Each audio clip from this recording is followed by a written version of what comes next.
बिस्मिल्लाहिर्रहमानिर्रहीम। अस्सलामुअलैकुम फ्रेंड्स, दी अरब info channel में मैं आप सबको खुश आमदीद कहती हूँ। उम्मीद करती हूँ आप सब बिल्कुल ठीक होंगे। आज की वीडियो में हम बात करेंगे कि क्या अहले खाना की फ़ीस अदा किए बगैर इकामा तजदीद कराया जा सकता है या फिर नहीं।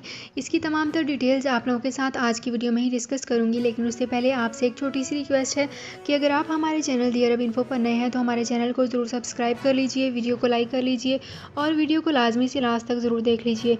बेल आइकन को भी प्रेस कर लीजिए ताकि हमारी हर नई आने वाली वीडियो का नोटिफिकेशन सबसे पहले आप तक पहुंच सके।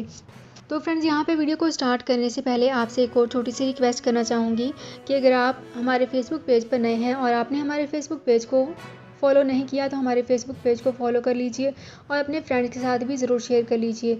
और अगर आपने हमारे यूट्यूब चैनल को भी सब्सक्राइब नहीं किया तो हमारे यूट्यूब चैनल को ज़रूर सब्सक्राइब कर लीजिए। आपको इसी वीडियो के ऊपर हमारे यूट्यूब चैनल का लिंक शो हो रहा है, इस लिंक पर क्लिक करके आप इजीली हमारे यूट्यूब चैनल को भी सब्सक्राइब कर सकते हैं। सऊदी अरब में मुकीम गैर मुल्कियों के लिए बहुत बड़ी खुशखबरी आ गई है। अब कोई भी शख्स जो अपने मुल्क जाना चाहता है और उसका इकामा एक्सपायर हो या इकामा वैलिड हो, शिरका बंद हो, मुसस्सा बंद हो या कफील छुट्टी ना लगा रहा हो या कोई भी मसला हो तो आप हमारे साथ रब्ता करें। हम इंशाल्लाह आपको 3 दिन के अंदर अंदर एम्बेसी के जरिए आपका खरूज लगाकर आपको आपके मुल्क वापस भेज देंगे। कोई भी इंडियन, पाकिस्तानी, नेपालियन, बांग्लादेशी, श्रीलंकन या किसी भी मुल्क का हो, वो आसानी से बगैर किसी परेशानी के अपने मुल्क वापस जा सकता है। जी हाँ, स्क्रीन पर आपके सामने जो नंबर शो हो रहा है इस पर आप कांटेक्ट करें। इंशाल्लाह 3 दिन के अंदर अंदर आपको आपके मुल्क वापस भेज दिया जाएगा। मतलूब केस वाले रब्ता ना करें। शुक्रिया। तो फ्रेंड्स, यहाँ पे करते हैं अपनी आज की वीडियो को स्टार्ट। सबसे पहले मैं आपको बताती चलूँ कि सऊदी अरब में इकामा कवानीन के मुताबिक वो गैर मुल्की कारकुन जो अपने अहले खाना के हमरा मुमलिकत में मुकीम हैं, इनके हर फ़र्द के लिए माहाना 400 रियाल की फ़ीस आयद की जाती है। मज़कूरा फ़ीस को अरबी में रसूमुल मरफ़ाकीन कहा जाता है। ये फ़ीस अदा करना लाजमी है। फ़ीस अदा किए बगैर इकामा तजदीद नहीं कराया जा सकता।